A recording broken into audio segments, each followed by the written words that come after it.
Hello everybody, I'm Thrash Maniac HD, and this is your WWE Royal Rumble 2014 pay-per-view predictions. Now, looking at the card, it's only 5 matches. Well, it's typical for Royal Rumble to have a low amount of matches. There could be maybe one random match thrown in on the show to fill the show up more, but the card itself looks pretty full because of the matches we're getting. But, anyways, let's get to it. So we start off with the pre-show match, which is the WWE Tag Team title match. Cody Rhodes and Goldust defending the titles against the New Age Outlaws. This is going to be interesting. I think this match could be really good. I mean, New Age Outlaws have shown they can still go in the ring. Cody and Goldust as a team together, they are a great team. And they're going to go up against one of the best teams in the Attitude Era, the New Age Outlaws. So this match could be a really good match here. As far as who do I pick, I say Cody and Goldust will retain the titles. Who knows when they're going to lose them belts. We'll see later down the road. Now we get to the main card. We start off the main show with the first match, which is going to be Daniel Bryan versus Bray Wyatt. This should be a really good match right here, and this is Bray Wyatt's first singles match on pay-per-view since SummerSlam, I believe. Yeah, I think it's been since SummerSlam since Bray Wyatt had a one-on-one match. I think this match could be really good. I mean, Bray Wyatt's agile for a guy his size, and of course Daniel Bryan being who I would say the best performer in WWE right now, and the most popular as well. As far as who I think is going to win, I say Daniel Bryan's going to win this match. But then again, I could also see Bray Wyatt winning somehow, but who knows. Then we get a blockbuster kind of match. Big Show versus Brock Lesnar. I think this could be a really entertaining match. It's kind of funny. They last feuded together 11 years ago. This time when they're feuding now, Brock is the heel, Big Show's the face, because before when they were feuding, Brock was the face, Big Show was the heel. So it's kind of cool that we get this feud again. This time they flip-flop the roles. And seeing Big Show just kick the crap out of Brock Lesnar the last couple of Raws has just been awesome. I think this match should be an entertaining match. Who do I think is going to win? I say Brock Lesnar is going to win this match. But who knows? Then we get to the WWE World Heavyweight title match, Randy Orton versus John Cena. I know there's going to be people like, oh, why are we getting this match again? I wish you people would just stop bitching that this match is happening again, because you know what? People need to just swallow their pride, and just deal with it. That's one thing I don't like about the YWC, is people go so far to whine and bitch and complain about a match happening over and over again when it's involving big-time stars. I mean, unless the matches are bad. If the matches were bad and we get the same match over and over, then yeah, we will be disagreeing. But if the matches that these two people have are good and people are just like, I'm tired of seeing this, then you people just don't know wrestling. That's my opinion, and I'm sticking to it. I don't care if people say, oh, I don't know what I'm talking about. Well, you know what? I know what I'm talking about. But anyways, John Cena versus Randy Orton for the WWE World Heavyweight Championship. I say this should be a really good match. I mean, their match at TLC last month, the best match them two ever had against each other, and it was a great match. Sadly, it's not like a no DQ match. It's just going to be a regular match. It could still be a good match. I mean, Cena, I've got to say this. Ever since John Cena's returned from injury back in October, he's put on some really good matches. The matches he had with Del Rio, the match with Orton, matches against members of the Shield have been pretty good. I gotta say, Cena, since returning from injury in October, he's put on some good matches. I'd say also with 2013 to now, he's had some of the best matches of his career, like the match with Bryan, the match with Punk on Raw last February. Hell, even the match with Ryback at Extreme Rules last year was a great match. His match with Mark Henry was really good at Money in the Bank last year. Yeah. So I say this match can be a really good match if they do it right. As far as my pick, Randy Orton's going to retain. Simple as that, I'd say.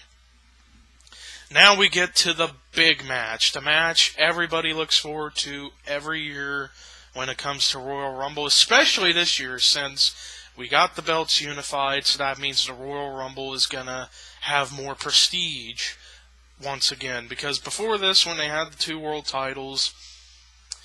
Now, before I get on with the rest of the match, I do want to point something out. When I made my comment saying I think it's stupid that they unified the titles, no, I'm just on the fence about it from 2 different perspectives. This side, it's logical that they finally unified the titles, but on this side, it's kind of hard for me to explain, but the best way I could put it, on this side of the spectrum, it's like it's kind of dumb they unified the titles, because now, once again, and this just goes back to what I keep saying about the brand extension, I get so sick and tired of hearing people say, oh, the brand extension won't do anything.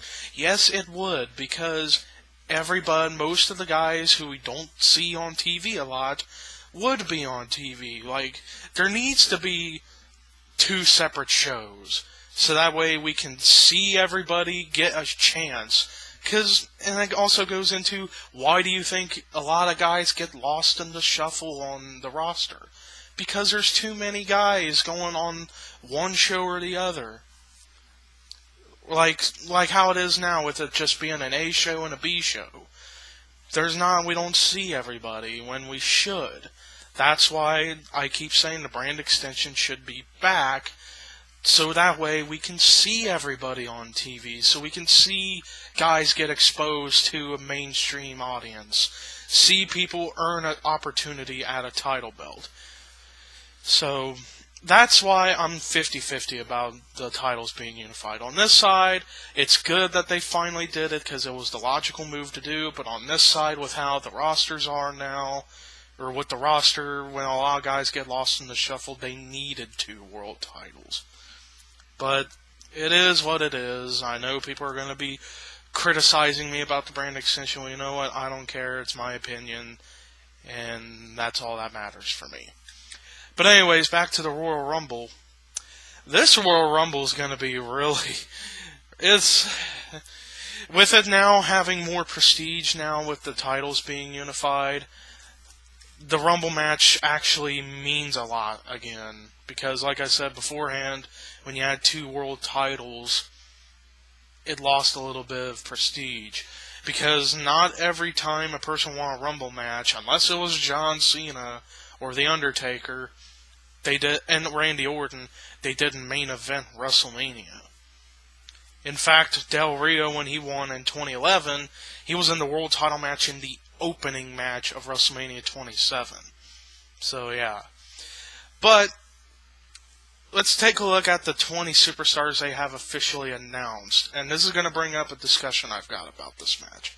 So we've got Batista, Alberto Del Rio, Big E Langston, The Miz, R-Truth, Xavier Woods, Kofi Kingston, Cody Rhodes, Goldust, Rey Mysterio, Fandango, CM Punk, Dean Ambrose, Seth Rollins, Roman Reigns, Luke Harper, Eric Rowan, Damian Sandow, Jimmy Uso, and Jey Uso. 20 official. And we're going to get 10 mystery guys coming in. Now, the first discussion I have is who could be in those 10 surprise entrances. I say Jake Roberts will be one of them. In fact, Jake Roberts has said ever since he got with DDP for DDP Yoga that he wants his final memories of wrestling to be in the 2014 Rumble and go into the Hall of Fame. And we need that, because the last thing, before he returned at Old School Raw, the last memory of Jake Roberts we had was him showing up drunk and drugged at Heroes of Wrestling, aka the worst pay-per-view in wrestling history, no doubt about it. Showing up drugged and drunk saying, you want to play 21? I got 22. You want to play blackjack? I got those too. You want to play aces and eights? I got 2 of those too. And making out with the snake. Nobody wants to remember Jake Roberts for that. We want to remember him for showing up at the Rumble and going to the Hall of Fame. That should be the final memories of Jake Roberts, not Heroes of Wrestling. So yeah, I'd say Jake Roberts would be one of the entrances. Other ones, maybe Ultimate Warrior, because he's going to the Hall of Fame. Maybe. I highly doubt it, but there's always a possibility. Anybody else, I think, would be possible. Maybe Booker T. Perhaps maybe Mick Foley. I don't know. It's going to be interesting to see. I think Jake Roberts is probably the one that's most likely going to happen out of who I just said. But then again, we'll see. The second discussion I have is the Daniel Bryan situation. We all thought Daniel Bryan was going to be in this match, but I guess he isn't going to be. So that pretty much killed Bryan winning the Rumble, winning the title at WrestleMania, pretty much. And based on who is in it, I already have my sole pick to win the match, and that leads to the next discussion. Who is my pick to win this match? Batista's going to win the Rumble. Because here's what I say is going to happen. Batista's going to win the Rumble, Brock Lesnar's going to win the title at Elimination Chamber, and we're finally going to get the match we never saw on WWE TV. Granted, we saw it in OVW, but that was a developmental thing. On a big stage, and to be at WrestleMania 30 I'd say that'd be a huge buy. Brock Lesnar versus Batista in the main event of WrestleMania 30 for the WWE World Heavyweight Championship. That would probably get them a huge buy.